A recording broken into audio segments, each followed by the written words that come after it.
Please join me in welcoming Joel Garreau.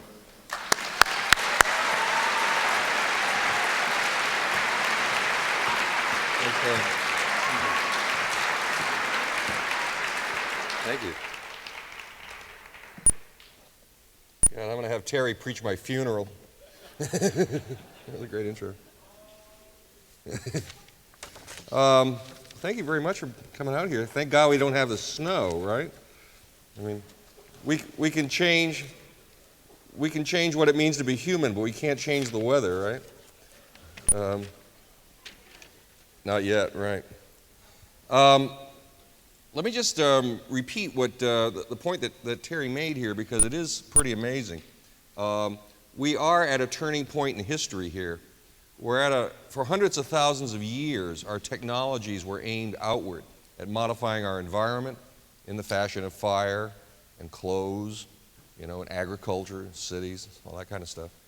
But now, increasingly, our technologies are aimed inward at modifying the most basic parts of who we are.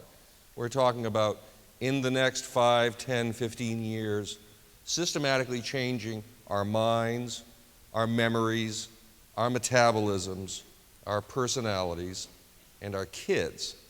And if you can do all that in the next 5 or 10 or 15 years, then you're talking about a really remarkable proposition. We're becoming the first species to control our own evolution and to engineer our own evolution. And it's all happening not in some distant science fiction future, but right now on our watch. So what we're going to talk about this evening is, what kind of wisdom does it take to do that kind of thing, to actually start taking control of your own evolution. I don't know if you can read this in the back. This is one of my favorite cartoons from the New Yorker. It says, obviously, they're evolving much faster than we are. And what we're talking about doing here, when we're talking about enhancing human beings, think of what parents do now to get their kids into the best colleges. Right now there are 5 U.S. companies that are in stage 2 clinical trials with, for example, memory pills. And these memory pills are originally aimed at people with big medical problems like Alzheimer's patients. But I'm convinced that these pills are going to be big commercial blockbusters, because they're going to be used to end the senior moments of the baby boom generation. And me, give some to me. But the amazing thing, the part that's really rocking the corporate thinking of places like Educational Testing Service is, think of how much memory is important to education, language, the law, and all that. Suppose these pills allow you to basically gain an extra couple of 100 points on your SAT tests. That could be a pretty remarkable change in what it means to get ahead and to be enhanced. And we're talking now, stage 2 clinical trials out of 3, you're talking about these pills possibly being on the market within 3 to 5 years. Well, already all of our kids, have tutors, basically. It's Google. You go home and you ask, you turn on the phone, you turn on the IM, and you turn on Google and you start asking questions. Well, already we've got iPods that are down to the size of jewelry, and pretty soon they're going to be a piercing. You watch. And when you start getting Google down to that size, you're talking about people who are going to be routinely able to ask the world questions, while they're in class. So the big question is, as you watch these kids pick up these enhancements, what this means is that some of your kids are going to come home from school pretty darn soon in tears, again, because they can't compete with kids who are more athletic than they are, who are smarter than they are, who are better behaved than they are, who are more beautiful than they are, and who are more capable of getting into the best colleges than they are. And the reason is that their parents have been investing in all of these new enhancements as they come on the market one right after another, and you haven't. So the question you got to ask yourself was, what are you going to do then when you're faced with this kid in tears again? And you got a variety of possibilities here. One is you say to him, I don't care what other parents do to their kids' minds and bodies. We love you just the way you are. And you give them that routine. Another possibility is you go out and you get, a fourth mortgage on the house in order to compete with this arms race over human enhancement so that this kid can compete with the enhanced kids. Or you can try to get these kids thrown out of your school, In which case, what you're doing is increasing the gap between people who are going after these enhancements hammer and tongs and ordinary, model 1.0 humans. But so you're increasing that gap. But what you can't do is ignore this change because it's coming at us faster and faster. Let me give you a couple of examples of what I mean by this. What's driving this change is something that I call the curve. Here's the right flyer. We have been seeing a curve of exponential change, a change that is going not linearly, but going like this now for quite a long time. This is a little bit counterintuitive. Most humans think that if they're thinking 5 years out, they're thinking, well, it'll be a little bit like 5 years ago, and it's more or less a straight line. Except that's not the way history has been going over all this time, and it's beginning to get real noticeable. It took 150 million years to get from the first mammals to the first monkeys. 150 million. Then it took 30 million to get from monkeys to chimpanzees. Then it took 16 million years to go from chimps to walking erect. Notice this, how the time is beginning to compress? It took 4 million years from walking erect to painting on cave walls. It took 10,000 years from painting on cave walls to having settlements. Notice how the time is compressing here? It took another 4,000 years to get to writing, and then 4,000 years to the Roman Empire, 1,800 years to the Industrial Revolution, and 100 years to the first flight with the Wright brothers. Okay? Notice how this curve of change is increasing?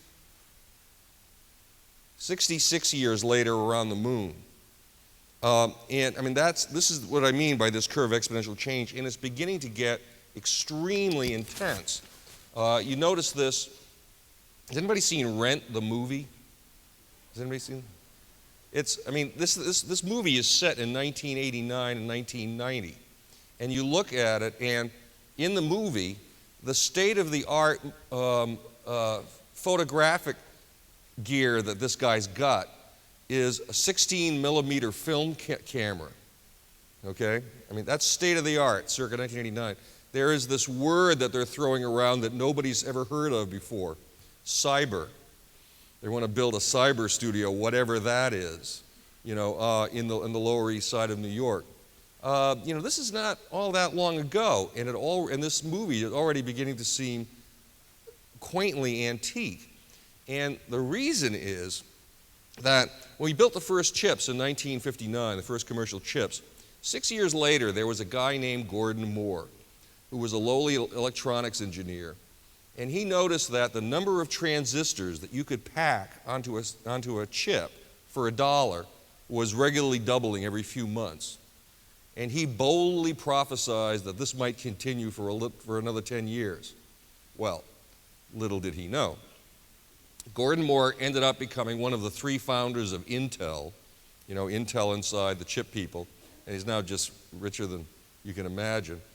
And his original insight is now known as Moore's Law, and it's the founding North Star of moral certitudes of the entire world computer industry. And the way it's usually stated now is that the amount of computer firepower that you can buy for $1 is doubling every 18 months for as far as the eye can see.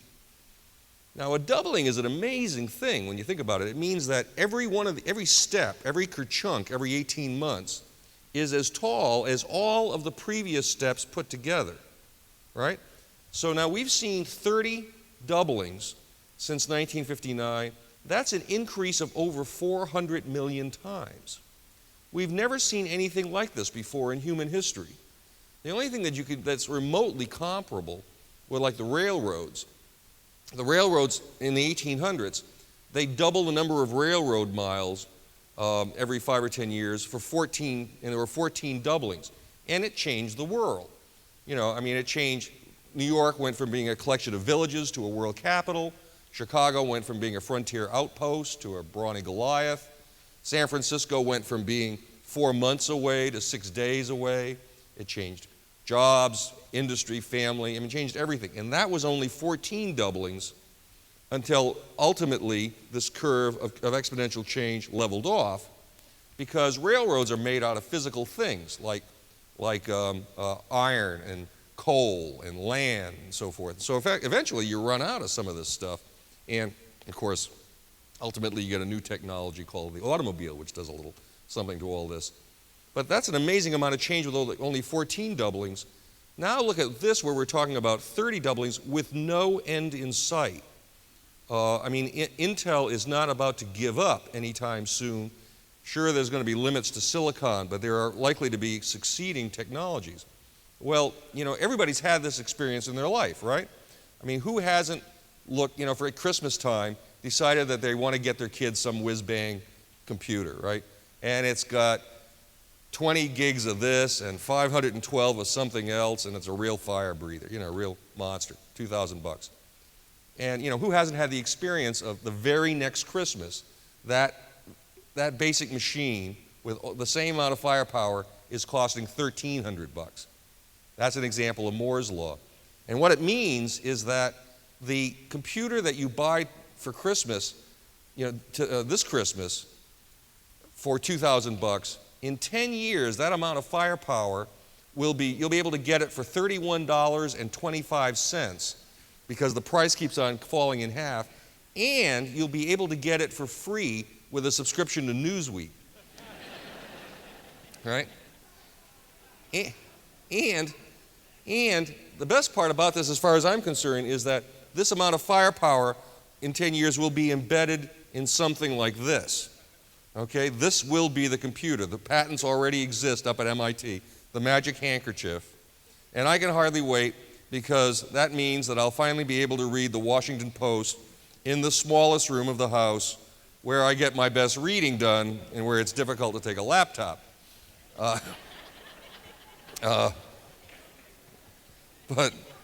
anyway, but the thing about this change, about Moore's law, I mean, it's already beginning, you know, it's changing our lives.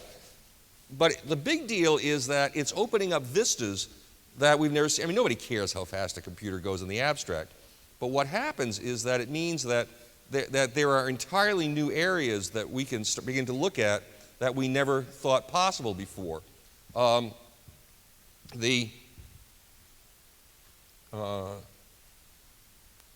of these areas is my little friend here, Bell, the telekinetic monkey.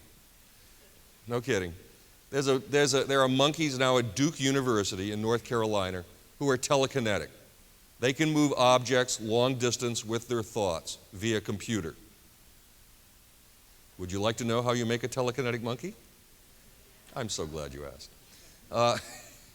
Turns out I spent the better part of a year at the Defense Advanced Research Projects Agency, DARPA.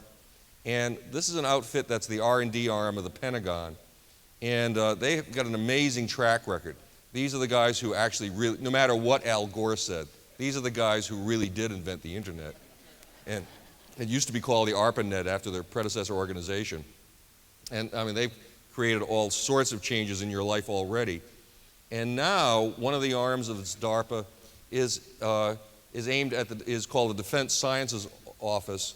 And what they're interested in doing is fundamentally changing what it means to be human by creating human enhancements. So one of the things that they're doing is funding monkeys like Bell here. And what it is, the way they decided to do this, to allow Bell to have her amazing powers, the first thing they did is they got her hooked on computer games. Okay? She has a joystick, and she's got a cursor that she controls with a joystick. And if she can hit a flashing light with the cursor, she gets a drop of juice. but she's a smart little monkey. So it becomes real clear in a matter of days that she almost cares about the juice, right? She's hooked on the game. Once they get her hooked on the game, then what they do is they drilled a hole in her head, okay? And they took a device smaller than a dime with hundreds of superfine wires coming out of it, and they stuck it into the motor cortex, which is the portion of the brain that controls muscle movement, arm movement like that. And they got it so that all of these little wires, each one lined up with an individual neuron of the brain so that the wires could read the neurons as they fired as she moved her arm. You got the picture here? Okay, that they're able to, in effect, read her mind. Okay, so then they sealed her back up and they turned the computer game on. And she's playing the computer game and they're watching on their machines which neurons fire. And when they figure out what the pattern is, that means, this neuron is, these neuron firings mean this activity. Once they got it all figured out, then they disconnected her joystick. Okay, so nothing she did with her arm could do this, but she's a smart little monkey, so she very quickly figured out that she could control the cursor just with her thoughts. By thinking about, moving the cursor, she was able to do it. And then to be cool about it, they took this signal and they piped it 600 miles north to MIT via the internet. And there was a robotic arm, and in this signal, in real time, as she was playing the game, it was controlling the robotic arm. And what happened is that the robotic arm began to dance like a ballerina in exactly the fashion that her arm would have been moving had she been moving her arm to play the game. So here she was, this monkey who was controlling a robotic arm up at MIT remotely via this computer, and that's how you create a telekinetic monkey.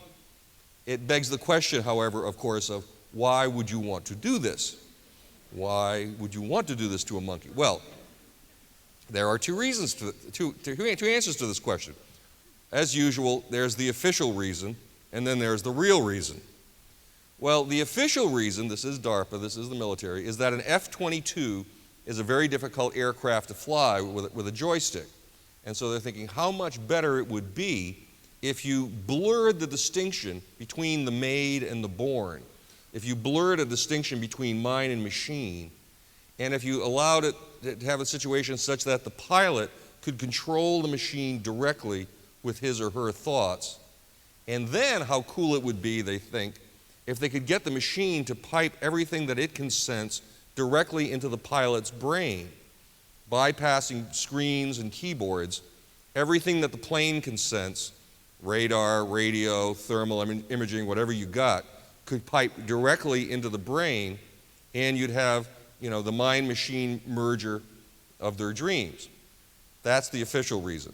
Now, the real reason is that the guy who's the head of the Defense Sciences Office is this guy named Michael Goldblatt. And Michael got a daughter named Gina Marie. Gina Marie's a very talented and accomplished young lady in a lot of ways. She is a junior now at the University of Arizona, very accomplished, and she's got cerebral palsy, which means that she's supposed to spend the rest of her life in a wheelchair. Well, her father is spending God only knows how much in the way of your taxpayers' dollars to get her out of that wheelchair. Because, he figures, if you can create a mind-machine connection such that you can, control any machine you want with your thoughts, well, there's no reason that those machines couldn't be in Gina Marie's legs. And if that were to happen, you would no more be able to tell that she had this handicap than you would be able to tell what her original hair color was, right? And and so he's doing this to get his daughter up out of that wheelchair and someday watching her walk. Well, this is the kind of vista that's opened up by this curve of exponential change. We're beginning to see more and more human beings who are bringing into question what it means to be human. We have our friend Mr. Bonds here, Barry Bonds. He's been implicated in the steroid scandal, and steroids are the most primitive form of this sort of enhancement. And yet, it's launched this kind of conversation that we're having in our own halting and primitive ways, but it's an important conversation about, how should we treat this guy? I mean, should he go around with an asterisk on his forehead for the rest of his life, because he's a fundamentally different kind of human than the guys whose records that he broke? What's up with this? I mean, already there's a guy up in Boston named Matthew Nagel. He's not the world's sweetest guy. He got into a knife fight. Anyway, and he ended up getting his spinal column severed at the neck. So he's locked up from the waist down. But he's volunteered already to have this technology that Bell, the telekinetic monkey, that technology, put into his brain. And so last summer, he was the first human to send email just with his thoughts. And he too can control an electronic arm. And this is beginning to call into question, basic ideas of, what are we talking about when we're talking about what it means to be human? And this is the question that I'm interested in, because I don't really care about the gear all that much. I'm not a gearhead. I didn't aim this at the Wired crowd. The reason I've been typing as fast as I can is I've been trying to get ordinary people involved in this conversation about where we're going and how much we can control our futures with our culture and values. Because these technologies that are changing us, I mean, they're not like the railroad technologies, which eventually had to peter out. The only limits that I see to these technologies is the fundamental way that atoms and molecules work, quantum mechanics, human ingenuity, the marketplace, and our own culture and values, what we think matters and who we think we are. Now, as a practical matter, I don't see much in the way of limits to quantum mechanics, human ingenuity, and the marketplace. So I think this basically comes down to us and what it is that we want to do about being human and shaping being human. And that's what I'm going to be talking about for the rest of this evening, and which I hope we can discuss in the question and answer period afterwards. But all right, let me talk about what this, everybody know who this is? Dolly, right. This is our friend Dolly. When I said that these computers are opening up vistas that we never imagined before, what you're seeing this, Moore's law is just the beginning. You're seeing a curve of exponential change in an array of fields that I call the GRIN technologies. That's for genetics, robotics, information, especially artificial intelligence, and nanotechnology. And let me just take a minute to explain how each of these are, I said at the beginning that we're talking about a revolution in which these are aimed inward at modifying who we are rather than outward at modifying our environment. That's worth going into it a little bit. In 1985, when they first talked about sequencing the human genome, figuring out the real nuts and bolts of what makes a human tick, they thought that they projected that if it could happen at all, it wouldn't happen until 2015 and at some astonishing cost, bazillions of dollars. Well, of course, it happened much faster than that. It happened in 2001, and for some tiny fraction of what they originally expected. And the reason is that these guys who were originally thinking in 1985 failed to note that the gear that they were going to need to do this was going to be dropping in price like a stone, and at the same time that the power that they were going to get for it was going to be massively increasing. So, the first human that got his genome sequenced, that cost billions. Well, it's not going to be very long before we're able to buy it, each of us, for $1,000 and then $100. And that's already fundamentally changing an awful lot of what we are expecting now about our health. Do you think that sequencing the human genome is going to have an effect on medicine? Seems like a reasonable bet. Okay, if you fundamentally change medicine, do you think that that's going to have an effect on lifespan? Seems like a reasonable bet. So what you've got now at the National Institutes on Aging, at the National Institutes of Health outside Washington, they've got this huge bet going on in the staff there, in which half of them are convinced that the first person to live to 150 years old in a robust and healthy way, like today's 30 and 40 and 50-year-olds, is already alive today. In fact, this human being could be in this room.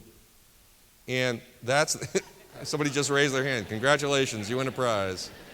See me after the meeting. Yeah, and I mean, and there are these guys who are really serious about it. And what they're pointing out is that, if you're talking about this curve of exponential change in things like genetics, well, all you've got to do is stay healthy, they would have you believe, for the next 10 or 20 years. And as the technology starts catching up, all the technology has to do is advance faster than you're aging, and you're essentially immortal. One of the guys that I write about in my book is this inventor and entrepreneur, Ray Kurzweil, who takes 250 pills a day. And Ray is convinced that he's going to live forever. He really does. And every time he says this, I start mentally writing his obit, of course, because that's my reflex action, because I'm not a very nice person. But the thing is that we are talking, already, you can see this already. There's, in People read People magazine, and there's this incredible babe from Desperate Housewives. And the reason she's in the magazine is because she's just turned 40.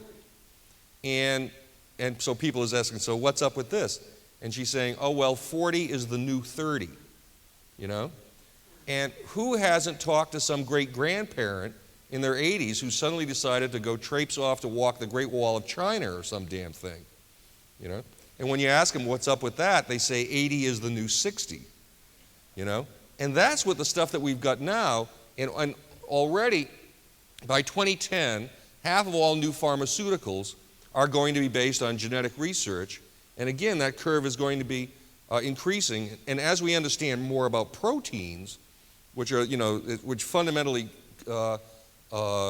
shape the actions of all human cells, this is changing the entire world of medicine, in which everybody is going to have medicines aimed at one person.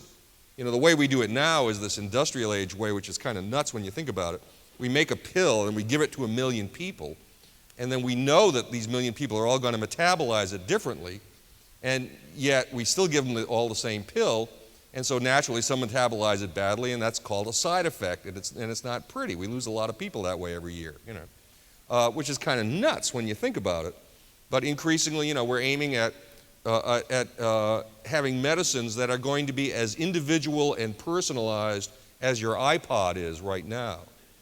And and this is something that's in the works right now. This is not science fiction. This is all in the very near future. Okay, so that's the G in the GRIN technologies, genetics. Now this is the R, robotics. This is a Predator unmanned, this is a robot. It's a Predator unmanned air vehicle. And one of the things that's really strange about the world that we're living in now is that every single one of the superpowers of our comic book superheroes from the 30s and 40s, every one of their powers right now either exists or is in research somewhere in the world. This thing, for example, if you can follow a car chase in Afghanistan, from your desk in Florida, which is what these things allow you to do, you've effectively got telescopic vision. At the University of California at Berkeley, they're working on an exoskeleton suit that I've actually worn. I've jitterbugged in the damn thing. And think of it as basically a wearable robot. It's a suit that you put on that amplifies your muscle movements. And what this basically allows you to do is lift 180 pounds as if it were 4 pounds. And they're quite convinced that they're going to get to the point where, with this exoskeleton, they're going to be able to allow people to leap tall buildings with a single bound.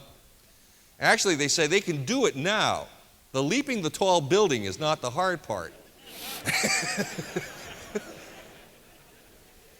There's still a little work to be done on the landing part. That's the part that still hasn't quite worked out, but it's a work in progress. This is the intersection between the made and the born, between mind and machine, between man and his creations. In 2002, this Predator arguably became the first robot to incinerate a human being.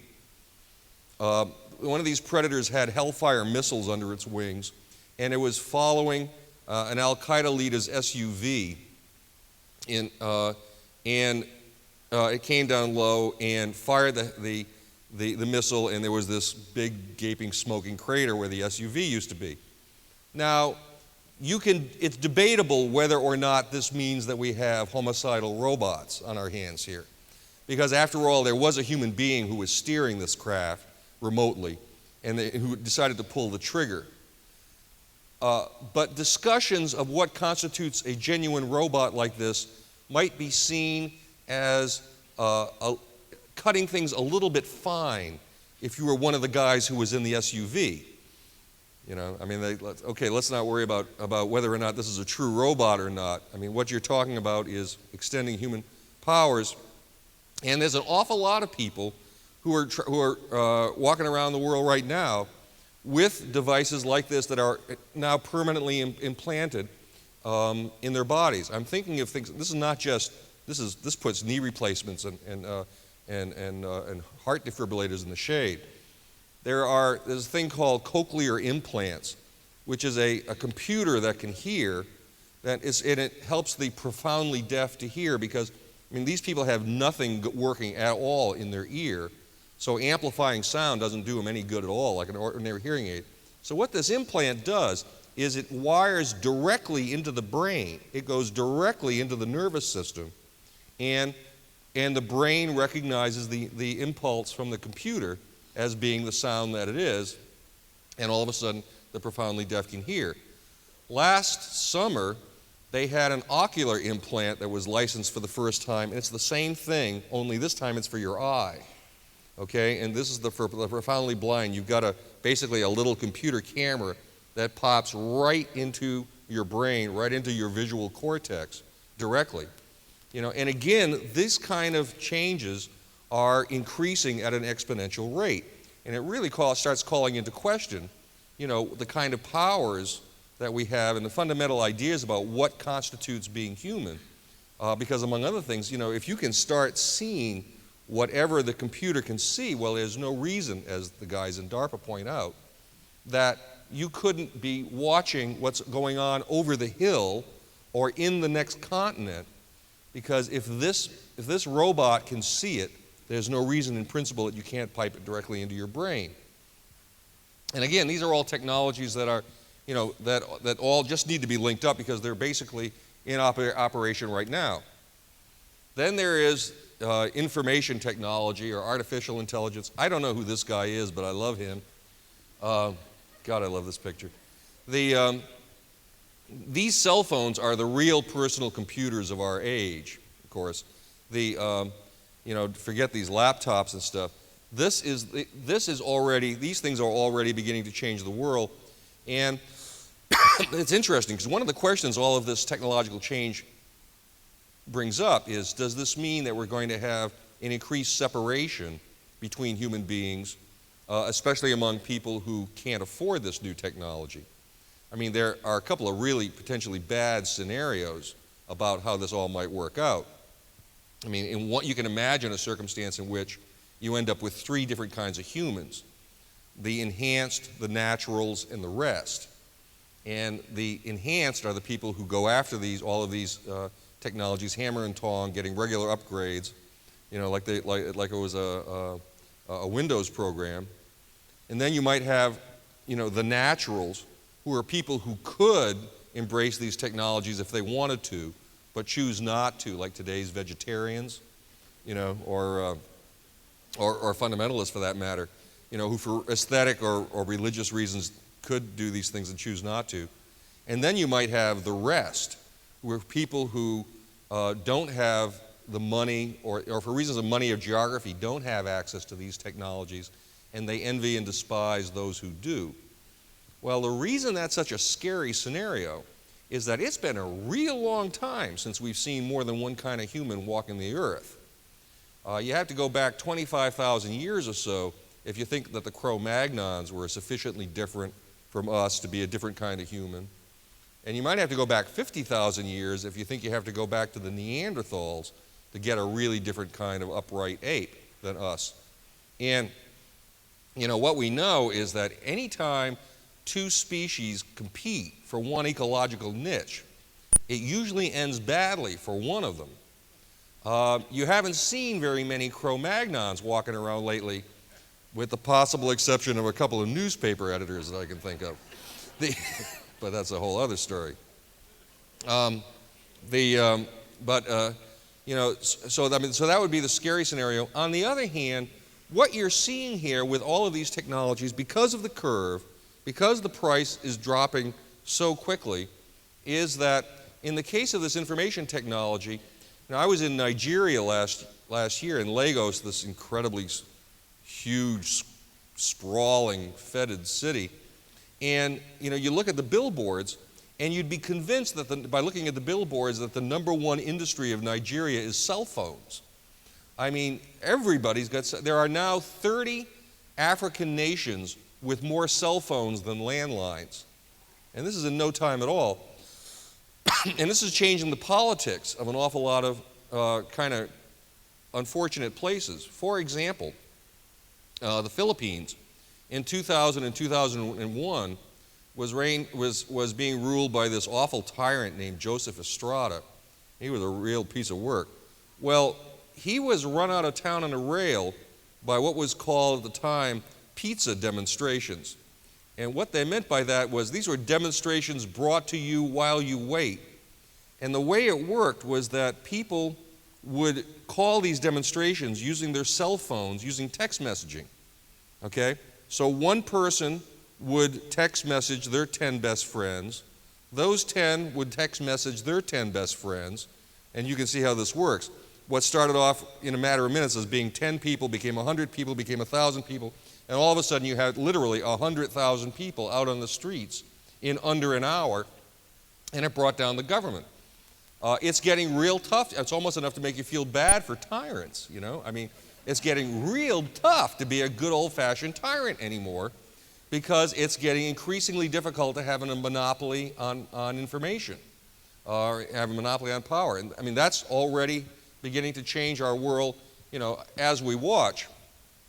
And then the last of these grin technologies is nanotechnology. And this is a fanciful illustration. But the idea behind nanotechnology is that you're fundamentally altering, getting power over all of matter and all of energy, which is a really formidable idea. I mean, this was the bedrock distinction between humans and the gods, mythologically. And what nanotechnology does is make anything you want, one atom at a time, one molecule at a time, putting it together. As amazing as this sounds, Credit Suisse First Boston, the investment firm, raised a lot of eyebrows back in September when they issued a report that said that they thought that half of the Fortune 500 was not going to be around in 10 years because of nanotechnology. Because anybody who's in the business of making anything physical, if they're not in the forefront, that the Credit Suisse First Boston report said, of nanotechnology, then they're going to be out of the game. And that's a rather remarkable idea. I mean, already there are hundreds of tons of nanomaterials that are in existence. One of the most popular is a form of carbon known as nanotubes or buckyballs. And this stuff has amazing properties. When you're operating at that small a level, what you can do is what this material does. It has the weight of plastic. It is 60 times stronger than steel. It has the electrical conductivity of silicon, almost perfect heat conductivity of diamond, the molecular accuracy of DNA, and the price is coming down like that. This has an awful, I mean, there's a company in Silicon Valley called NanoSolar, run by a guy named Brian Sager, and he's just broken ground on his first factory, and he's planning on producing solar panels using nanotechnology that he calculates will already, that at the time they come out will be cheaper than natural gas. Well, that's a pretty remarkable thing. And of course, as he gets used to making this stuff, his prices are presumably going to come down, while the price of petroleum continues to take off. So that means that all kinds of things are going to be competitive that didn't used to be before. And this is a pretty amazing turn of events, all of which again is happening on our watch, where you're basically controlling the manufacturing of any product you can imagine. All right, well, I said I didn't really care that much about the gear. What I really care about is culture and values. So the question is, where is all this taking us? Well, there's 3 scenarios when you talk to these guys who are into this. And again, like I've been saying, these are conversations that right now are usually being held in the hallways of the technological elite. I mean, you hear these conversations at Carnegie Mellon and Berkeley and places like that, MIT. The reason I've been typing as fast as I can is to try to get this conversation out to people like us, the real people, because the only thing I ever agreed with William Buckley on is that I would rather be ruled by the first 1,000 names in the Portland phone book than by the entire faculty of Harvard. I've got major league confidence in ordinary people to have an awful lot of common sense. And that's the underpinning of these 3 scenarios that I'm going to talk about for how this affects us as a civilization, as a culture, as humans. And there are 3 scenarios: heaven, hell, and prevail. And the heaven scenario is the one in which people see this curve of technological change, and they think that technological change drives human history. And they're saying, well, look at all this stuff that's coming online. It means we're going to be able to conquer pain, suffering, stupidity, ignorance, and even death. And they think this is all swell. And they're projecting a future that's essentially indistinguishable from the Christian idea of heaven. And my poster child in radical evolution for this scenario is Ray Kurzweil, who's the guy who takes all the pills. And he is convinced that in a very short period of time we're going to transcend in a way that is going to be miraculous. That's the heaven scenario. That's one scenario. Might happen. It's worth taking seriously. But it's not the only scenario. The other one is the mirror image of this. And the poster boy for the hell scenario is this guy named Bill Joy, the inappropriately named Bill Joy, who is the former chief scientist of Sun Microsystems. He's been referred to as the Edison of the Internet because he's invented half of everything that's used to create it. He's a big deal guy. But he looks at all of this change that's occurring, and he says, well, suppose this gets in the hands of madmen or even bumbling idiots. The power that these technologies offer just give unprecedented abilities to all sorts of people. This is much more of a threat in his view than, say, nuclear weapons, because nuclear weapons are really complicated things to build compared to some of these technologies. There was, he points to, for example, the Australian mousepox incident. Did you hear about that? Turns out, Australia is one of these isolated ecologies where they occasionally have introduced species that have no competitors, and they just run amok. And one of these is mice, apparently. From time to time in Australia, it's just mice everywhere. So they're keenly interested in controlling these little buggers. And so they were looking for a way to create a mouse contraceptive. And instead, they created a monster. They took this virus that is responsible for a disease that's really bad in mice called mousepox. And they changed one element of this mousepox virus, and all of a sudden what they created, this new virus, was 100% fatal. Every single mouse died. And then they put their work and they put it on the internet where anybody can see it. Well, this just drives Bill Joy nuts, because mousepox doesn't hurt humans, but it's a very close relative of smallpox, which obviously does.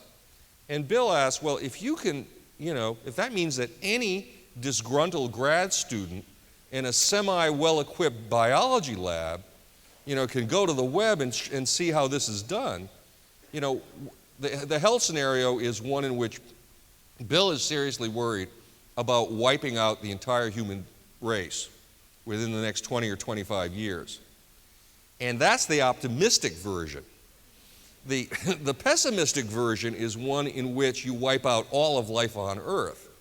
Because, when you're talking about these grin technologies, you're talking about things that can replicate themselves, that can make more of themselves, whether it be biological viruses or computer viruses or these little nanobots that he's worried about, which if they can reproduce more of themselves, you better know where the off switch is. Because you're talking about, if they can keep on replicating and replicating and replicating, then in principle, they could end up, this is the heart of the gray goo scenario, in which they gobble up every unit of energy on the entire planet, leaving nothing but gray goo. And again, this is a serious scenario and one that they pay a lot of attention to, but it's not the only one. This is the one that I'm pulling for. This is the third one, prevail. And prevail is not some middle ground between heaven and hell. It's way off in some other territory, because the prevail scenario is one that says, wait a minute, the trouble with both the heaven and the hell scenarios is that they are techno-determinist. They are basically assume that technology drives history and technology drives human affairs. And the prevail scenario is based on the assumption and perhaps the hope that the really important thing about our future is not how many transistors we can get to talk to each other, but how many imaginative, unpredictable, cussed, perverse humans you can get to talk to each other. And the reason that's important is because if the more humans you can get to talk to each other, the better odds you might have that we would achieve something called coevolution. Coevolution is the idea that no matter how quickly our challenges are facing, up until now, the reason we're still around is because our solutions have pretty much matched our challenges as they've come. I mean, it's pretty obvious, right, that if our challenges are going like this, and if our responses are going like that, well, we're toast, right? I mean, the bigger the gap gets, it's over. Wrap it up, stick a fork in it, it's over, it's done. But on the other hand, it turns out you look at history, and there's some reason for guarded optimism about this idea of coevolution. Think of the Dark Ages. Half of Europe is dead of the plague. You might rationally think, okay, this is not looking good for the old human race. And then all of a sudden, you get the rise of the printing press, which allows you to share our ideas and store them and distribute them in ways that had never been possible before. Well, what happened? You ended up with things like solutions that were beyond the imagination of any one person or even any one country. Things like global trade, the Enlightenment, the rise of democracy, the rise of science itself. And I think that you're beginning to see that, you're still beginning to see that in our lifetime, is this idea of coevolution. Take 9/11, for example. The fourth plane never makes it to its target. Why? Because the Air Force was so quick on the trigger? No. Because the White House was so smart? No. So what happened? Well, what happened was that ordinary humans like you and me on board that aircraft, empowered by their airphones, figured out, diagnosed, and cured their society's ills in under 60 minutes flat at the ultimate expense to themselves. What's interesting about that is that these solutions did not come in some kind of a top-down way, waiting for our leaders, to come up with some dramatic pronouncement. Instead, what was happening is that the solutions were emerging in a kind of a bubble-up way from ordinary human beings who were coming up with their own imaginative solutions from the bottom up. And that's what prevail is a bet on, that basically these kind of bottom-up solutions are the ones that we can reliably hope to see coming in the future. And there's some reasons to be guardedly optimistic about things like this. For example, if you had, and say this was 1975 and you were looking forward 30 years, and I told you that in the year 2005, every minute of every day, our most sensitive computer systems was going to be ceaselessly attacked by incredibly virulent worms and viruses, you'd probably think, okay, it's over. I mean, this is it for for the human race again. And yet that's exactly the world that we're living in today. But it's not a disaster, at least so far. It's just a nuisance, and that's another example of coevolution. So that's why prevail. I mean, the essence of prevail is that it's not about the technology. It's about the humans, stupid. It's about the way that all of us can come together. Look at eBay, for example. At one level, that's the world's biggest garage sale. On the other level, it's hundreds of millions of people worldwide who are coming together in extremely complex ways to produce complex ends and results without any leaders. So that's the heart of the prevail scenario, is that believing that humans have this uncanny ability to muddle through. Well, and the significance of all this is that, as we're heading into this future, there's another one of these New Yorker cartoons that I love so much. The caption says, "I was wondering when you'd notice there's lots more steps." Yeah. Well, the significance of all this is that, all of this change is occurring on our watch, and it's not just that we're talking about, that this is going to affect the future of all of our jobs, although that's true. And it's not just that we're talking about the future of all our investments, and whether or not we're going to be able to retire well, although that's true. And it's not just that it's talking about how healthy we're going to be as we age, although that's true. And it's not only going to be about, what the amazing capabilities that we and our children are going to have over the next 20 years, although that's true too. The real significance of all this stuff, however, is not about, the individual changes, is that for you and for your kids and for your kids' kids for generations to come, what we're talking about is the future of what it means to be human. Thank you very much.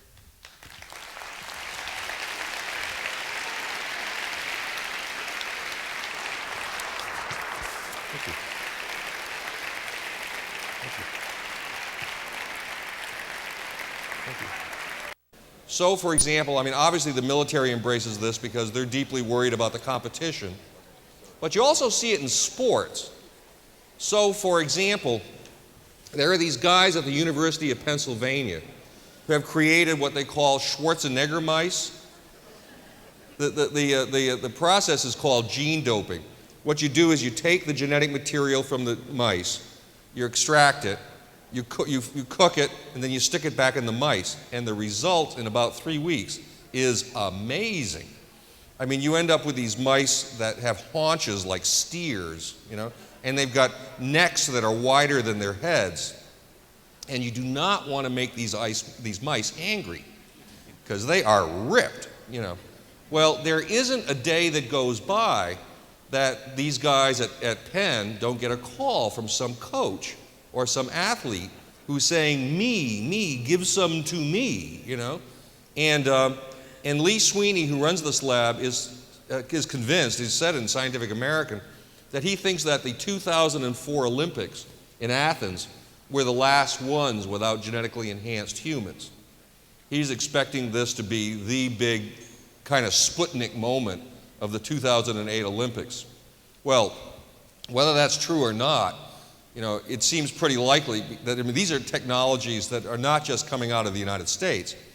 The first licensed genetic therapy came out of China, not out of the US. The first cloned human embryo came out of South Korea, not out of the US. These things are being developed in places that have got much different ethical and market systems than we do. This is a global issue. And wherever you see competition, all of these GRIN technologies offer undeniable advantages to people who adopt them, whether it be artistic advantages or aesthetic advantages or financial advantages or military advantages or sports advantages. And the question is, the big question is, where are we going to get the wisdom to let the prevail scenario happen? Because as you say, if you just do a straight line, or a curved projection, a nice smooth curved projection from the idea that an awful lot of these technologies have bad uses. Well, that's how you get to the hell scenario. So is there someone over Is here? that a question? Go ahead over here. You mentioned earlier about the fact that the price of computing is coming down and what that's making possible.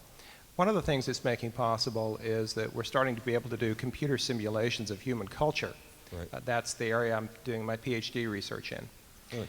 Some of the early results from some of this kind of simulation is that there's a couple of things that technology does.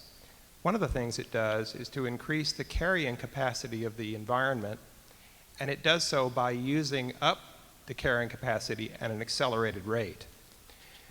Another thing that technology seems to do is to inevitably increase the gap between the rich and the poor.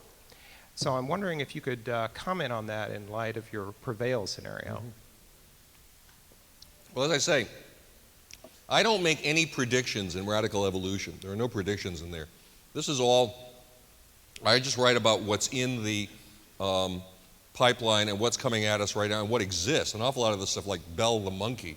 I mean, I've got this amazing challenge as a writer. I'm trying to convince people that what exists is true.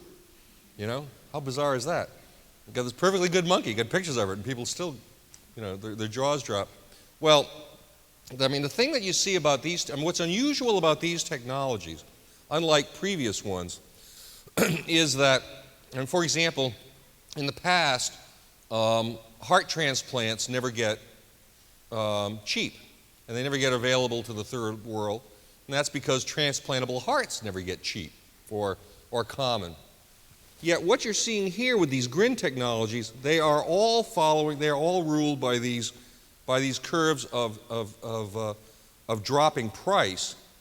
And so what you're seeing is that all of these technologies are getting out to places beyond the West much faster than any previous technologies.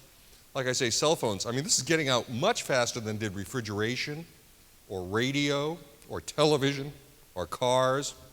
And that's, you can decide how you feel about that. The reason I'm guardedly optimistic about this in terms of the prevail scenarios, I think that this change, as I say, this change is happening real fast. Just go look at this Rent movie and look at how antique 1989 seems. Well, if this is all moving this fast and it's all happening in our lifetime, then I think we got a long way to go and a short time to get there if we're going to try to control this with our culture and values. So I think the likely strategy in a situation like this is try everything and grab what works. Well, in that way, I'm delighted, for example, to see in Europe people on the left attempting to control genetically modified foods with top-down government. Do I think it's going to work? No, not particularly. I don't have a huge amount of faith in top-down governments being able to control technology. There's just not that much historic evidence that it has worked, but I'm glad to see somebody's trying it.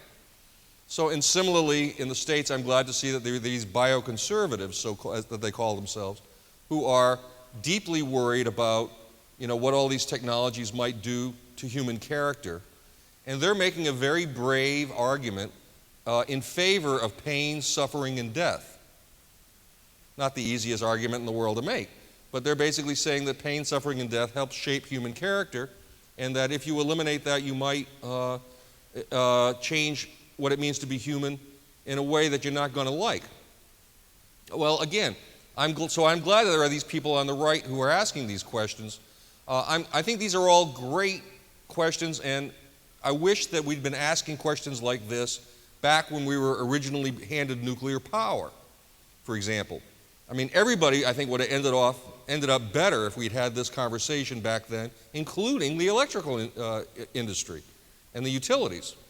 Okay, so what I'm looking for us to do is to accelerate this conversation about what it means to be human and what it is we really value about who we are today and what it is that we don't want to see go down the drain.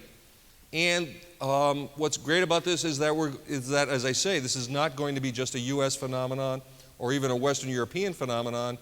We're seeing this conversation kick in all over the world with cultures that are very different from ours and value structures that are very different from ours. And I think that's terrific. I mean, already India, for example, has made it a matter of public policy to try to leapfrog the West by embracing nanotechnology. Well, it's going to be interesting to see. And it's going to be, and there are going to be people who are making mistakes with these technologies, and we want to learn from them as quickly as we can, because I think that's what coevolution is about. But I'm not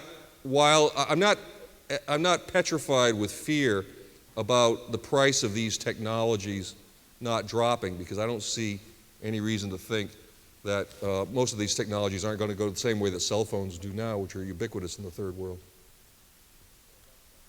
Left side. Thank you. Thank you so much for coming, Dr. Garreau. I have a question. So in all of your examples of GRIN and the scientific advancements, they seem very capitalist-driven and motivated by self-interest for humans. Do you think in your prevalence model for the future that culture will have the ability to identify the more subtle issues that need to be dealt with? Oh yeah, that's a great question.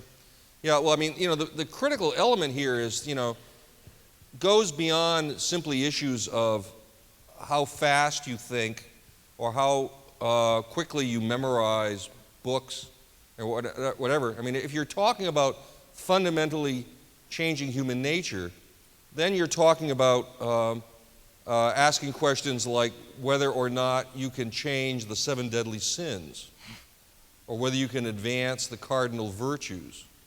You're really talking about the transcending of human nature here. We humans have been trying to transcend human nature for a very long time. We've tried Socratic reasoning, we've tried Christian sanctification, we've tried Buddhist enlightenment, we've tried the new Soviet man, all with limited to mixed results at best. And now we're trying it again.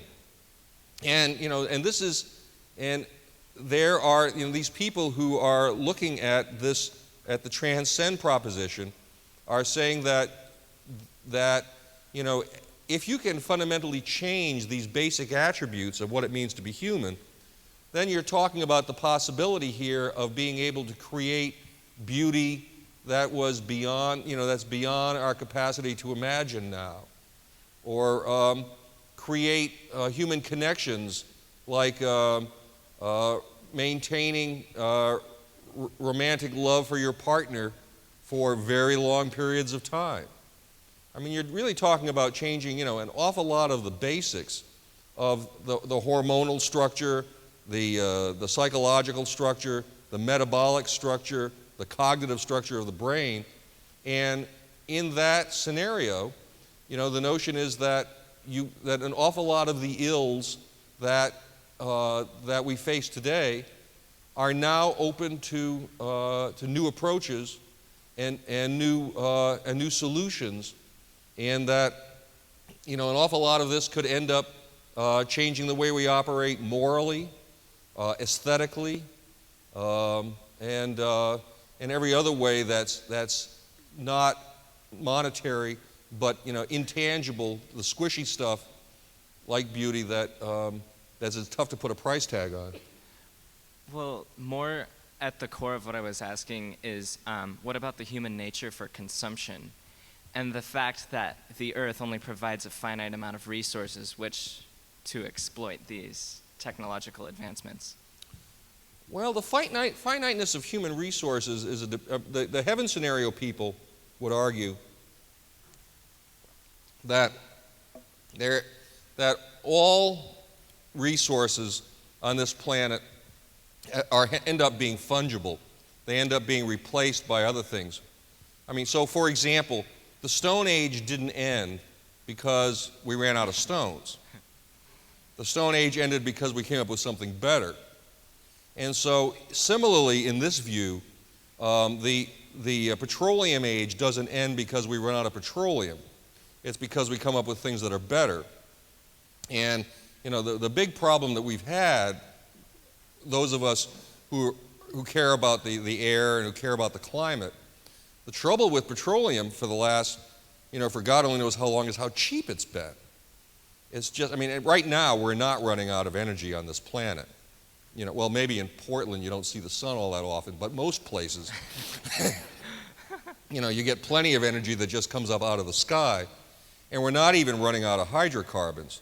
There's hundreds of years, there isn't a petroleum geologist in the world who doesn't, can't point to tar sands and oil shale and coal and all sorts of other things that you could keep hydrocarbons going for centuries. What we're running out of is cheap oil, and one hopes that that's a blessing because it allows other technologies to come to the fore that hopefully will be more benign, like hydrogen cars, for example. And this gets to the issue of human ingenuity is ultimately is more the limit than any one given commodity. Thank you. Yeah. Up there? Hi. You had mentioned genetically modified food, and I think some people would argue that with GM food, that in the future we'd be able to feed the entire world, that no one would go hungry anymore. And with just that as an example, I was wondering if in your prevail theory, if that allows for a general improvement in the quality of life for the human race, or if you think that Genetically modified food specifically? Well, that as an example, but will technological advances advance the quality of life?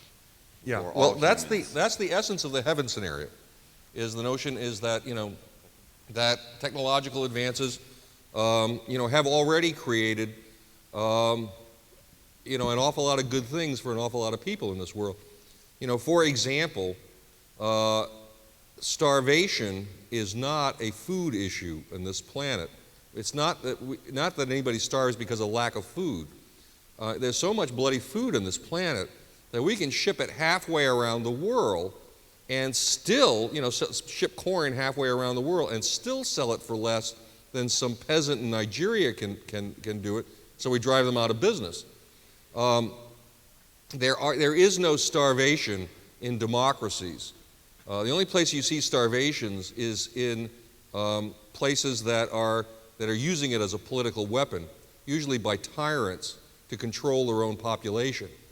Things like Somalia, for example, or Ethiopia. So, I mean, it's not that the issue is not do we have enough technology to create enough food. I mean, the old Malthusian argument was that the industrial age was going to create starvation because there are going to be more people than we could possibly have food. Well, that turned out to be one of the world's great, spectacularly wrong predictions. The problem turns out to be not starvation, it turns out to be obesity. I mean, that's the problem that we're all facing. So when you look at these technologies just in our lifetime, that we've doubled the life expectancy of most people, just in the last 160 years. Nothing has been more regular in any human endeavor than the increase in life expectancy. It's been increasing by a quarter of a year every year for 160 years. And the only question is whether, you've never seen anything so regular in any human endeavor.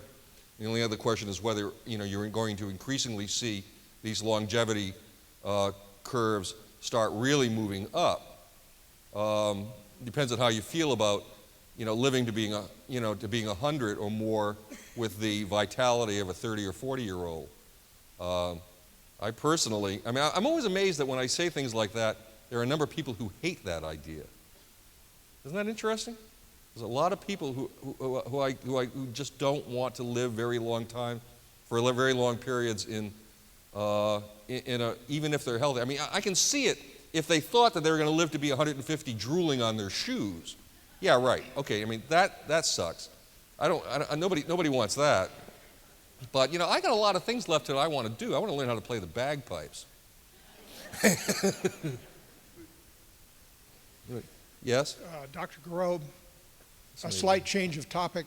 As I was leaving the house this evening, my wife said to me, if you have a chance to ask questions, please ask him one for me. So, in interest of my marital harmony, could you please tell her, if you were rethinking the 9 nations of North America, do you see them morphing into a different set, perhaps? Right. My first book was called The 9 Nations of North America, and it suggested that if you want to understand how the continent works really, you should view it not as 50 states or 3 countries, but as if it were 9 separate civilizations, each with separate pasts, separate futures, different industries, different attitudes. And I call this area Ecotopia, after a book by Richard Kallenbach by that name. And on the map, it looks like Chile, because it goes, it follows the Coast Range and then the Cascades, and the Sierras and the Cascades in a very thin strip from Central California, from the Central California coast up around San Francisco, and then up through Western Oregon, Western Washington, Western British Columbia, and down around Homer, Alaska. And of course, this part of the world is fundamentally different from the rest of the West in that it's the only place that's got enough water. You're surrounded by a whole bunch of other people who are basically living in deserts, and it produces a different culture. This is the birthplace of the small is beautiful movement, and that's very, very distinct from the American Southwest, which is the home of the press on regardless ethic, because people in Los Angeles, for example, live in a world that's a great deal like a space colony. There's only enough resources in LA for about 800,000 people max, and there's 14 million people there today, and that's because you bring in power and energy, clean air, even food, you name it, from hundreds of miles away. It's just a very different headset. Now, so anyway, the thing that I've been amazed at over the years since 9 Nations came out is how durable a lot of these ideas and a lot of these boundaries have been. If you look at the last presidential election, you all heard this blue state, red state business. If you start looking at it at a finer granularity, if you look at county by county maps of it, it's amazing how these borders that we originally drew back 25 years ago are still there. You can still see these boundaries popping up. Western Washington still operates with west of the Cascades is a very different headset than east of the Cascades. Same thing for Oregon. You see it throughout New Mexico. What I call the breadbasket, the Great Plains, is the repository of American values, and it's very conflicted. I mean, you look at Iowa, and it's confused, as are an awful lot of the rest of us. I'm amazed at how much legs this whole idea has had, and the reason it has is because it was a map that was designed to record our culture and values. And again, it's a culture and values map, and it's a news map, and that apparently doesn't change very easily. Is there somebody over here? Yes. Yes.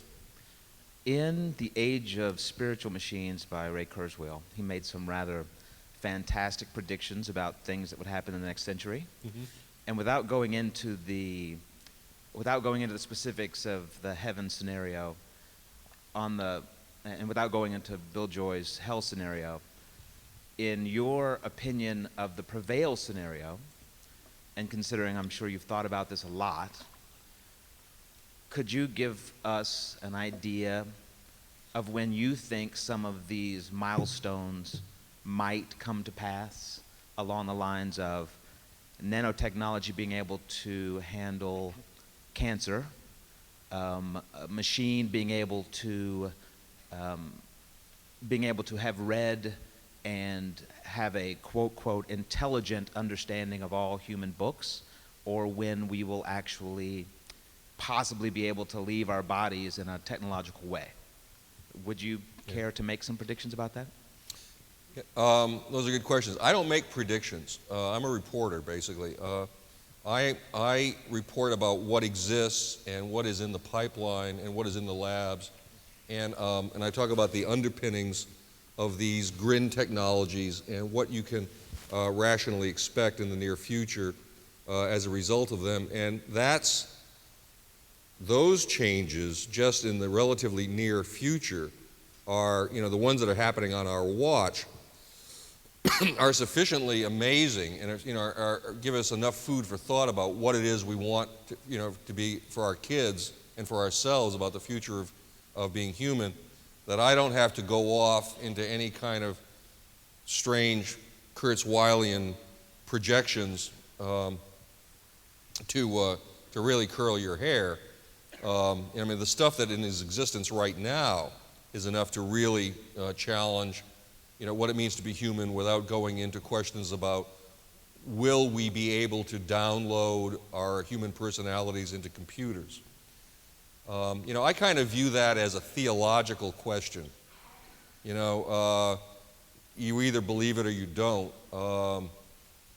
My personal hunch is that for an awful long time, and people who talk about computers being the successor race, to humans, I think that Jaron Lanier is the human who I use as the patron saint of the prevail scenario, and he's the guy who invented virtual reality, another big deal technologist, and he views these guys at Carnegie Mellon and places like that who see machines and robots as the successive species as needing a personality upgrade.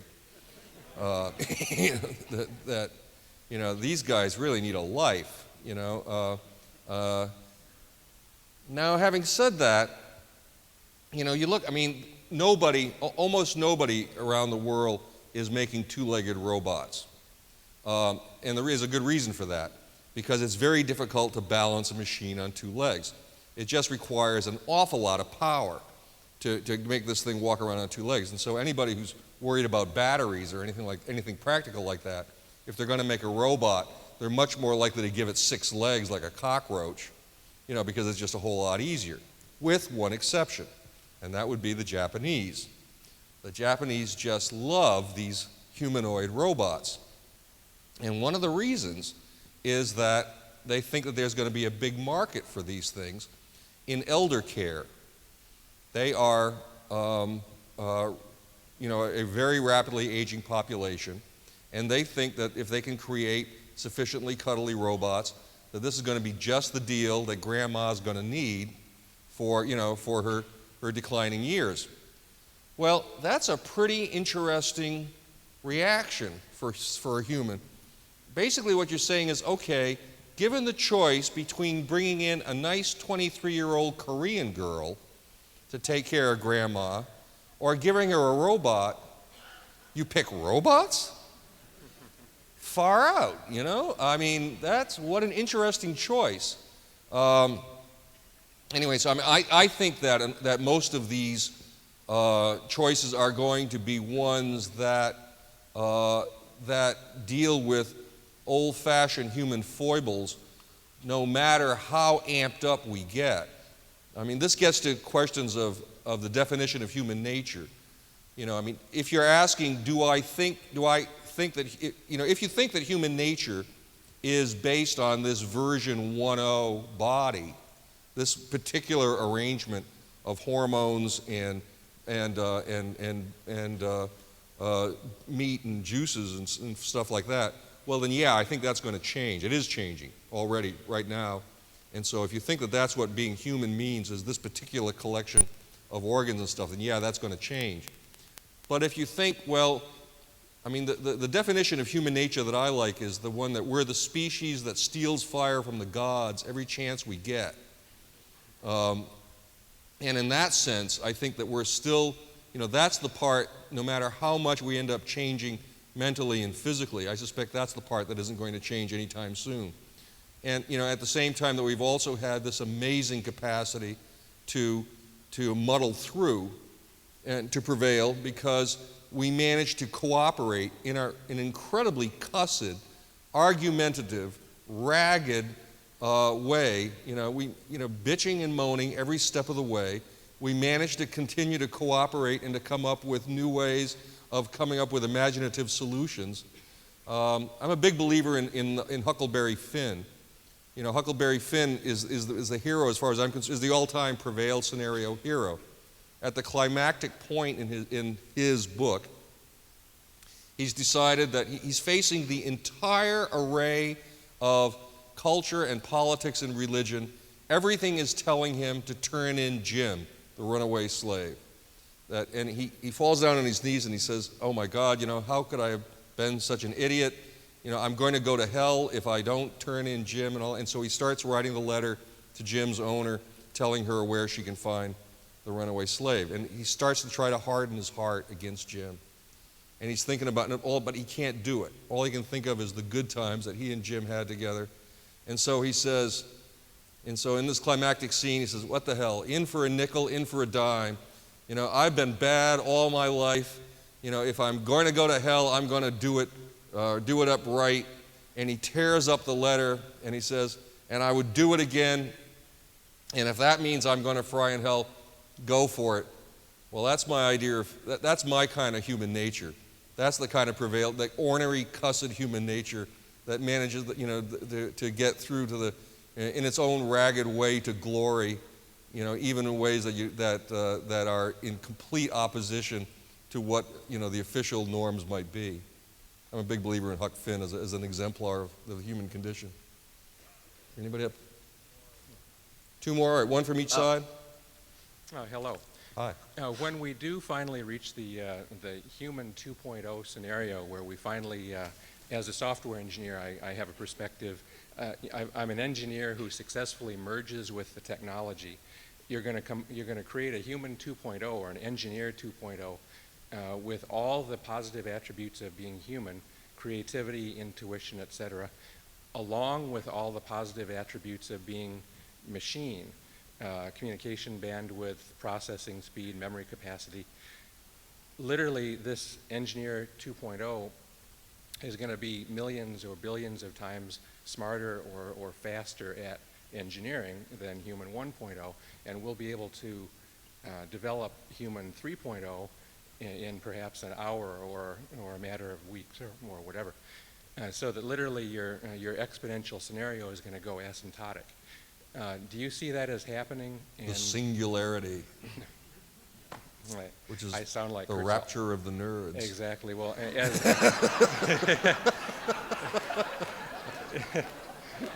as a software engineer, I tend to have a utopian hope for that scenario.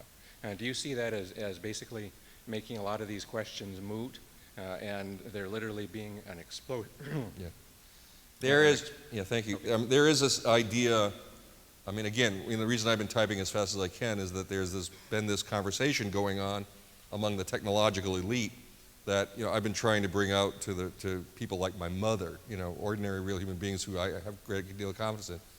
One of the conversations that's going on is the notion of the singularity. And that's an idea that as this curve accelerates, you know, you can imagine a circumstance of, you know, that as these doublings occur, pretty soon this curve starts looking like it's going straight up. And if you get change that is sufficiently rapid, or that it would be essentially incomprehensible to the average human being, that's the idea that is known as the singularity, which is a metaphor that's borrowed from physics and math. It's the point at which things stop making sense. It's like in physics, one example of this is black holes. You know, where as you start approaching it, the very laws of physics stop making any sense anymore. In mathematics, this kind of a situation is like when you divide through by 0, and you end up with answers that are just so whacked out as to be meaningless. Well, just so this technological singularity idea has been thought either because the change becomes so rapid as to become incomprehensible, or another way that people talk about achieving the singularity is by having machines that are so smart, that are sufficiently smarter and cleverer than human beings are. And in that case, in this view, the notion is that the machines take over, and the last thing that humans are allowed to invent are these incredibly smart machines that then proceed to start taking over innovation and doing it at warp speed. Well, my view of the singularity is, again, this is one of those theological constructs. Yeah, it's a logical extension of Moore's law, and yeah, it's a logical extension of this nice smooth curve of the heaven and the hell scenarios. But I don't see any way to prove. I mean, it's what it is. It's a linear extension of the past. My sense of history. I mean, I take the heaven and the hell scenario very seriously. At the same time that I notice that historically, our human affairs have been marked by reverses and loops and belches and farts, and that human history hasn't in the past followed any nice smooth curves, and especially nice smooth curves that go straight up. So, yeah, it could happen, but it's kind of a theological subject matter. I mean, there's no way of proving that the singularity is near, as Ray Kurzweil would have us put it. Speculation, might be true. Interesting. It's in the book. Last question over here. What's your opinion of the United States Food and Drug Administration? The United States what again? Food and Drug Administration. The what again? FDA. FDA, Food and yeah. Drug Administration. I'm sorry. I'm not a big fan of big stupid bureaucracies of any kind. I'm not. It's not my favorite. I mean, what you want? Can you narrow that down a little bit? Well, I remember you mentioned that you didn't have a lot of faith in government controlling technology, and the FDA likes to control what we do to ourselves, and for instance with steroids and anything that might enhance us is technically not a cure for a disease, so they probably wouldn't allow it. Well, I think the goal is noble. I mean, all of these bureaucracies. I mean, I operate out of Washington, so I'm a little jaded about these bureaucracies, but you're looking at an awful lot of a lot of the stuff that's coming online is called nutraceuticals, and what that means is that these are meant to be food items that have essentially medical properties or enhancement properties, and there's this guy Bruce Ames down at Berkeley, for example, who sells the stuff called Juvenon. And he is a big deal scientist with a huge reputation. And this Juvenon is one of these nutraceuticals. It's not regulated by the FDA because they would have you believe it's not medicine. It's closer to being just like a vitamin. Well, the claims that is made for Juvenon is that he said he's fed these to these rats, and he's caused these rats to end up dramatically increased in age, and he said famously that these old rats were, quote, dancing the Macarena, end quote. And I've got a pal, Stuart Brand, who is a big fan of this Juvenon stuff, and he says that it's restoring memory. He says stuff is so great as far as he's concerned that all of a sudden he's begun to start remembering the 60s.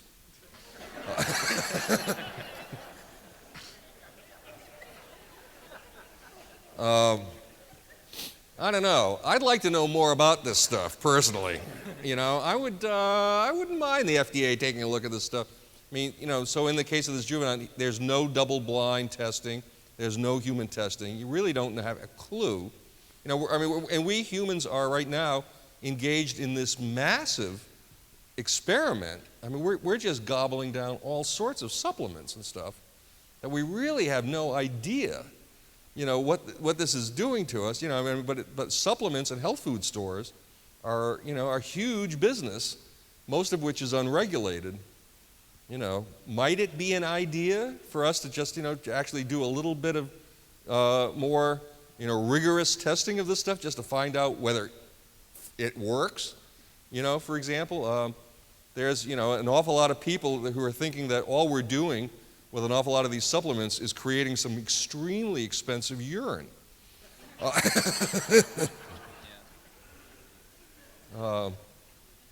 I wouldn't mind having more testing. At the same time, that doesn't mean I'm a big fan of the efficacy of the FDA. Wrap it up.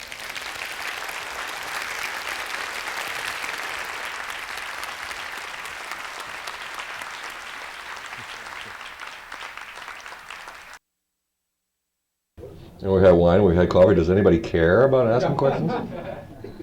Me, what? So, I've been working in high definition television, Okay. and we're looking at something where you can just get all your programs over the internet, and you won't actually have to sit and wait. Gee, when is Survivor on? You just like you'll watch the shows you want to watch whenever you want to watch it. So I'm talking to my dad. Been around a while, kind of a little wiser than I am, and I said, in 5 years nobody's going to watch TV like they watch it today. And he said, maybe, but I remember in 1965, a friend of mine showing me this little plastic Bank Americard and said, in 5 years, nobody's going to have paper money. And, so anyway, so I guess what I wanted, the reason I'm saying all this is there's a lot of things that you looked at, this, the grin stuff, that seems like it's on the verge of happening, but maybe it's going to be 100 years out. Right. Well, this is why I don't make predictions in radical evolution. I stay away from predictions for exactly the reasons that you point, because you end up making yourself look like an idiot. For example, there was the much ballyhooed video phones, of the World's Fair of the 60s, and that was supposed to be the next great thing.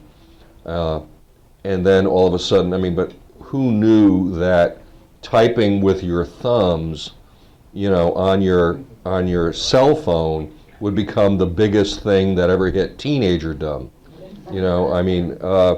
So trying to predict human nature is a chump's game, and that's why I avoid it. Now, having said that, so as a result, what I do is my methodology is to report on what's in the pipeline. And will this all work? No, of course not. Do I know which part is going to work? No. The only question I'm asking is if you think that it's a reasonable bet that some large portion of what's in this, some reasonably large portion of what's in this pipeline is going to have an effect, and that this is fundamentally changing our cognition, our memories, our metabolisms, our personalities, do you think that this might have some ultimate effect on what it means to be human? It doesn't all have to work. Just if some of it has to. You got 5 companies in stage 2 clinical trials on these memory pills. What are the odds this is all going to fail? Good. I think it's a reasonable. Well, maybe. But meanwhile, I've encouraged my daughter to invest in them. Yes. Can you tell us a little bit about your personal biography and how you happened to get into this kind of observational role? How do I get myself into these things? Yeah, I find myself staring off into the middle distance, asking myself that question a lot. I don't have any academic background in anything. It gives me the giggles when I am being offered these various positions as a senior fellow at George Mason University and the University of California at Berkeley, and now Oxford University in England. This just gives me the giggles because I have an absolutely squalid academic career. In fact, I don't have a degree in anything. I don't even have a bachelor's degree. I spent 4 of the worst years of my life at Notre Dame and left without a degree. And when I was first being offered one of these august senior fellowships, I said, there's one thing you guys need to know before you make me this offer. I have a union card. And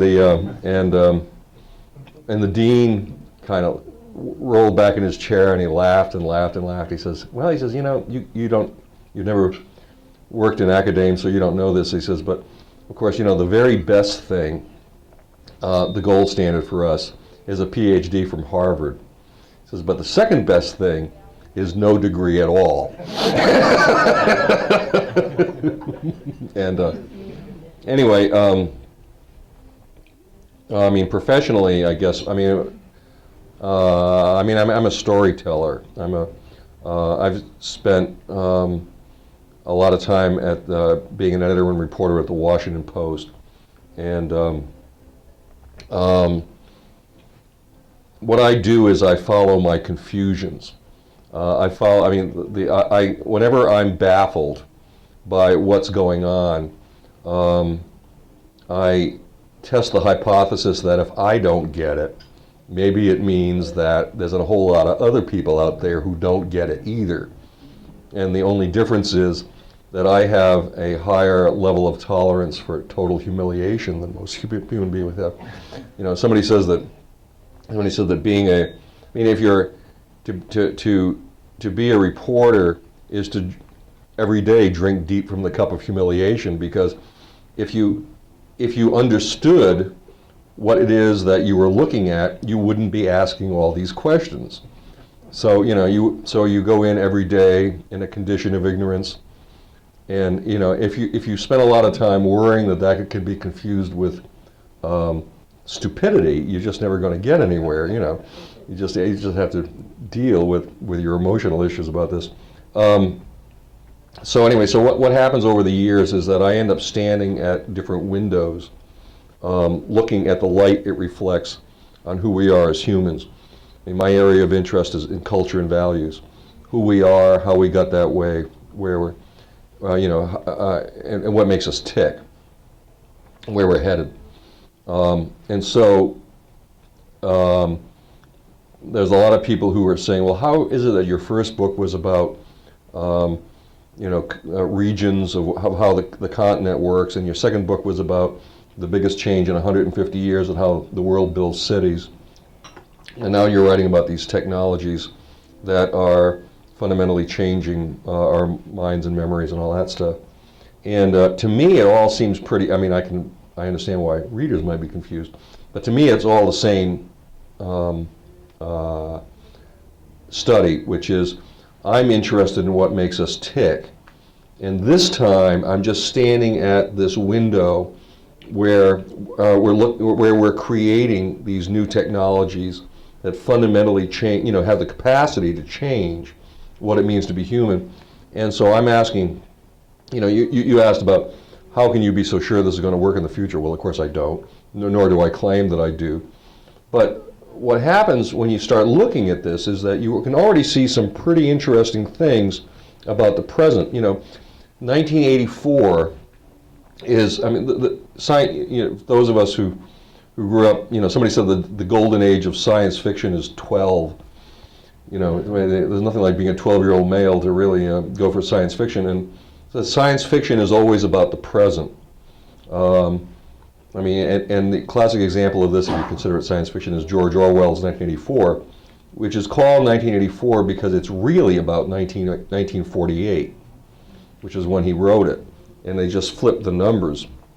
And so what he's writing about is his present, which is, coming off this horrible, horrible war, with totalitarian characters like Hitler and Stalin and so forth, and then Mao has been in the ascendancy. That's really what he's writing about. And he wrote a book that was a prophylactic.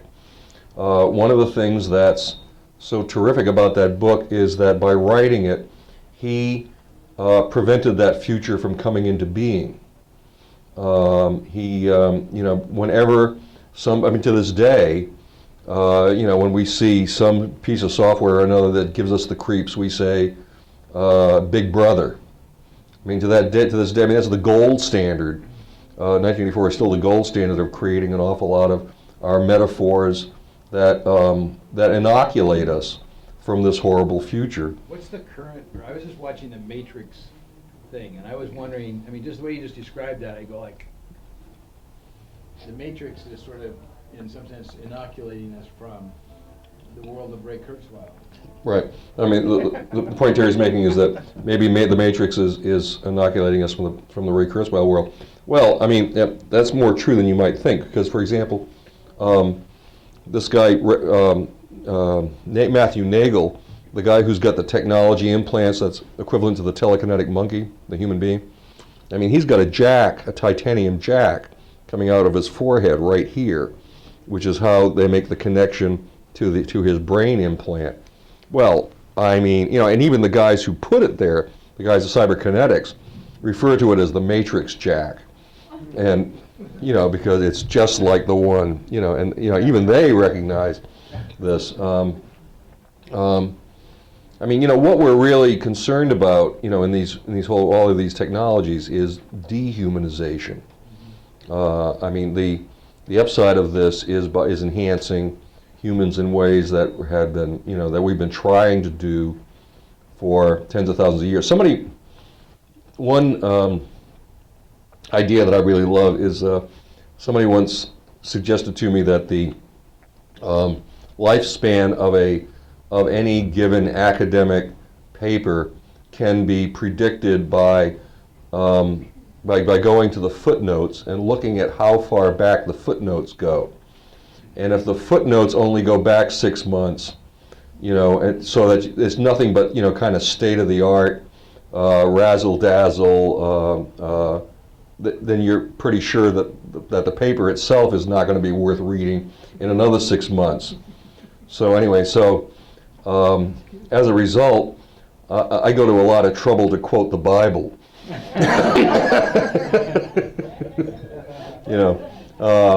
And the Greek philosophers, they're all in there.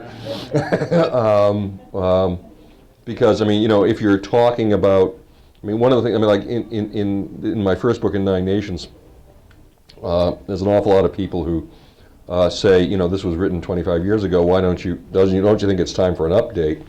And they're absolutely right. Every single one of the facts in that book is now totally obsolete and wrong and all that jazz. And yet, it continues to sell. So what's going on? I think the answer is that the fundamental observations about the fact that people in Portland have really different attitudes towards humanity and nature and economics and everything else than do people in Houston. That's an enduring reality that is reinforced, interestingly enough, by immigration. People who immigrate to Portland are different from the people who immigrate to Phoenix. Trust me on this.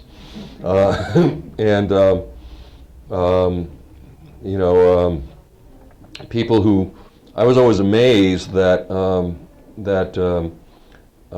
Jesse Helms kept on getting reelected in North Carolina by ever larger margins. I thought originally, when I was originally writing that, every time that an old guy died in North Carolina, that was one more Jesse Helms voter going to his eternal reward. Well, as it turns out, though, Jesse ended up getting, kept on getting bigger and bigger voting margins. And the reason is, as it turns out, that the people who were, North Carolina was seeing a huge number of immigrants from the north, and they were people who kind of liked this idea. So, you're having a self-fulfilling, self-reinforcing loop that's going on here. And, and this ends up telling, so the fundamental observations survive the fact that all of your specifics are now out of date. And this was a big challenge for me with radical evolution because obviously, I was trying to produce a book that would last for a while, 10, 20 years, if not more. And at the same time that I knew that all of the technological facts that I reported was going to be obsolete the day the book came out. So there's two things that happen as a result. First of all, you focus a lot on or you attempt to focus a lot anyway, on some of the long-term basics like, well, what do you mean human nature? And then you put up a website so that you can do updates. As I explained in Radical Evolution, there's two kinds of nanotechnology. There's also, just like there's two kinds of genetic technology and so forth, and one's kind of nanotech light and the other's nanotech heavy. And nanotech light, which is what the state of the art is right now, is you take something big and you pound it into something really, really small. And that's how you end up with these nanotubes and buckyballs. You take a great big piece of carbon and you hit it with a whole bunch of very powerful laser beams, and you end up making something relatively small as a result of it. That's nanotech light, and that's got that can produce amazing results. I mean, for example, in principle, if you've got enough nanotubes, you can create a space elevator, which NASA is very excited about. And so you build this, you take a whole bunch of nanotubes and you make a column 23,000 feet, 23,000 miles high, up to a geosynchronous location in space, and then you just run elevators up and down, basically, solar powered, and it takes you about 4 hours into orbit, and you get rid of all of these cumbersome chemical rockets and all of these terrible spacecraft that burn on reentry and kill people and all that stuff. And just, I mean, NASA just thinks this is the greatest thing they've ever seen. Anyway, but and that's all relatively. I mean, that's existing technology in principle that's just scaled up. But the really mind-blowing part of this is when you start doing it the other way around. When you start taking individual atoms and you stick them to another individual atom and you make them come together, and then you get another atom and you stick that next to the second one, and so on and so forth, and that in principle you end up with anything you want. Molecularly accurate T-bone steaks, spacecraft, houses, whatever you want. Now, of course, the way you do that in principle is you create an assembler, which is an incredibly small robot, basically, that picks an atom one at a time and brings it over. Well, these assemblers are entirely hypothetical. Nobody's ever built one, nobody's ever seen one, and it's not a sure thing that that is even buildable. But that's nanotech heavy, and that's the one that has unlimited promise and unlimited peril. And the reason it's unlimited is because it's utterly hypothetical, so who the hell knows how these things work in reality, if they ever will.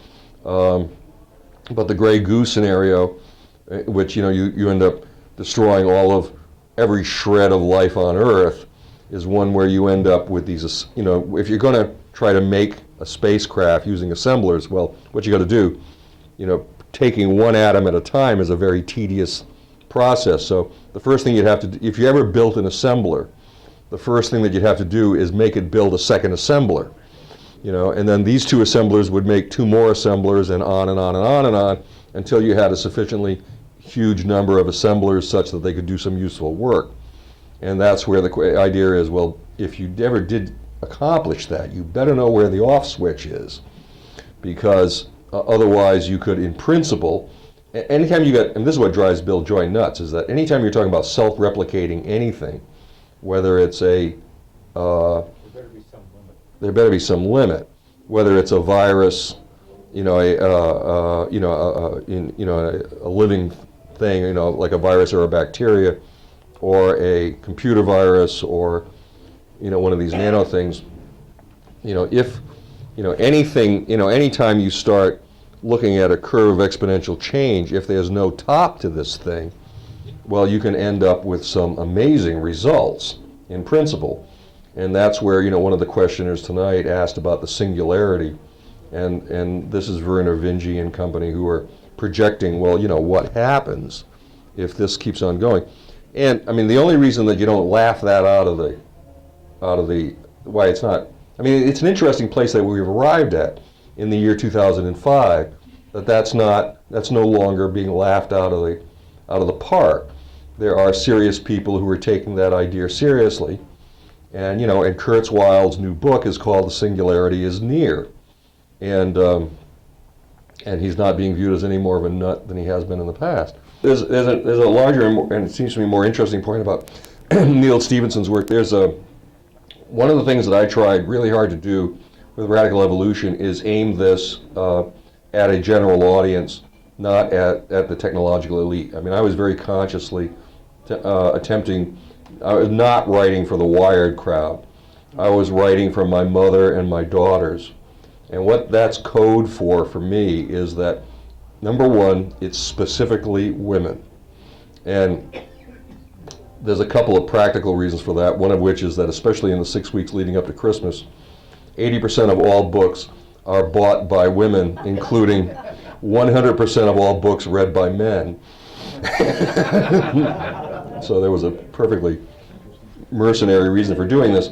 But also because, I mean, you know, as a storyteller, I find it useful to have a specific person in mind that you're telling the story to. And so what this is code for is people who are intelligent and interested and engaged, and if they think it's about technology, they'll toss it. If they think it's science fiction, they'll toss it real hard. If, however, they think it's about humans and relationships and loves and lives, I might have a shot. In my view, there are 3 authors right now living, American authors, who are writing about the future, who I think are producing things that are accessible to real people, as opposed to 12-year-old males. And these are William Gibson, Bruce Sterling, and Neil Stephenson. And Neil Stephenson is, he's written a lot of things that I wouldn't recommend to a non-science fiction freak. But the Diamond Age that you're talking about is probably the most accessible of all his stuff to ordinary civilians. And it's especially accessible because the protagonist is a little girl who stumbles across this book that is, you know, somebody once said any sufficiently advanced technology is indistinguishable from magic. It wasn't Asimov. Who's Arthur C. Clarke? Same guy that did the elevator. Arthur C. Clarke. Well, anyway, so in Stephen and Bruce in Neil's book, this little girl stumbles across this book that essentially that is sufficiently advanced technology that it seems almost magical in that it teaches her how to be human, and is in a long, elaborate explanation for why this might conceivably be. But it's a coming-of-age story of this little girl, and that's why it's, you know, somebody who's not a 12-year-old male gearhead might actually be interested in reading this book. Yes, sir. On this topic, okay, I wanted to throw out to everybody and ask you if you've been to the Science Fiction Museum, the new one up in Seattle Center, Paul Allen's thing. No. I highly recommend it. It has Neil Stephenson's handwritten manuscript for his new Baroque cycles piled up there, but it's a beautiful museum, science fiction, and it's all about how we use science fiction to project a heaven and a hell, and a prevail even is in there too. So anyway, when you get up to Seattle, definitely go. Cool. My other thought was, Do any women go to this museum? I saw a few. My wife and daughter loved it. Yeah? Yeah. Did you drag them kicking and screaming? No. My wife's a big sci-fi fan. There are a lot of women like sci-fi. Yeah. Well, not a lot. Well, Yes, there are. Yes, yeah. yeah, they did talk about how sci-fi really appeals to the 12-year-old boys, and they talked about, what was it? They had 2 acronyms. They showed a lot of magazine covers or comic where the woman has a brass bra, so something like the BB Sure. something, and they always meet the BEM, the bug-eyed monster. Right. Anyway, but the question I have is, it seems to me human nature has already transformed a few times, and the launch of literacy on a mass scale, who would have thought? You know, if you go back before that, I heard it's apocryphal, I suppose, that St. Augustine was the first guy to sort of pioneer how to read to yourself without, who wants more wine? Yeah.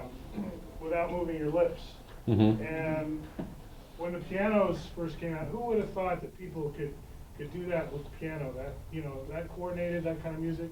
It seems to me the real story here is we're always surprised by our own human nature to master these technologies and do amazing stuff with them. And it seems to me that every time what really shocks us is not the technology that we point at ourselves, but how we respond to it and create something new with it. And so I guess I'm thinking the real story here is that human nature already is this extremely adaptable thing that, I don't know, I have optimism from that. You know, Well, this is a core question that really goes to the heart of what do you mean, you know, one of the things that I struggle with in radical evolution, one of the things that I try to explore is, well, what do you mean human nature? What do you mean human? And one of the critical questions is, do you think human nature can change? Yes or no? And there are a lot of people who don't buy that idea. And a lot of these are my friends, the bioconservatives, people like Francis Fukuyama, for example, or Leon Kass of President's Council on Bioethics. And their version, and I got a lot of respect for these guys intellectually. I mean, I think they're asking some great questions. I frequently don't like their answers, but I have a lot of respect for their questions. And so in Radical Evolution, you come to a point in the Transcend chapter where I'm having this back and forth with Frank Fukuyama on email, and I'm saying, okay, well, take a human being who comes across the Bering Straits into North America 10,000 years ago or so forth, or something. He or she is genetically identical to us. Genetically, in terms of biological evolution, it's totally the same creature. If you went back in your hypothetical time machine and you grabbed a baby from that era and brought it forward and educated it, it would be indistinguishable from us. So do you think that's it? Do you think that biological evolution defines humans once and for all? And Frank would argue that the answer to that question is yes. That creature is human, and that if you don't accept that as totally human, then you're in a situation where you are going to deny humanity to people who are uneducated or so forth. Now the problem with that position of his is that, I mean, the way I see evolution is that it's had 2 and now 3 levels of change. That for hundreds of millions of years, evolution meant what Darwin talked about, which is biological evolution, which takes forever. But that roughly 8 or 10,000 years ago, this was trumped by cultural evolution, in which we started having fixed settlements and then later writing, so we could start sharing our ideas and storing it and learning from it. And that's how you end up in the situation where you go from the first powered Wright brothers flight to the surface of the moon in 66 years. So you have cultural evolution. And I would argue that cultural evolution matters as evolution, that it's not a metaphor, it's the real deal. And the reason is that it's variable, it's inheritable, and it improves reproductive fitness, which is the standard definition. So, and now I'm arguing that the way it looks to me is that cultural evolution is now being trumped by engineered evolution or radical evolution, depending on how you choose to phrase it, in which we start taking control of some really deep basic mechanisms of what it means to be human, and that kicks the time frame into yet another higher, faster orbit, and that this is a core challenge of our lifetime.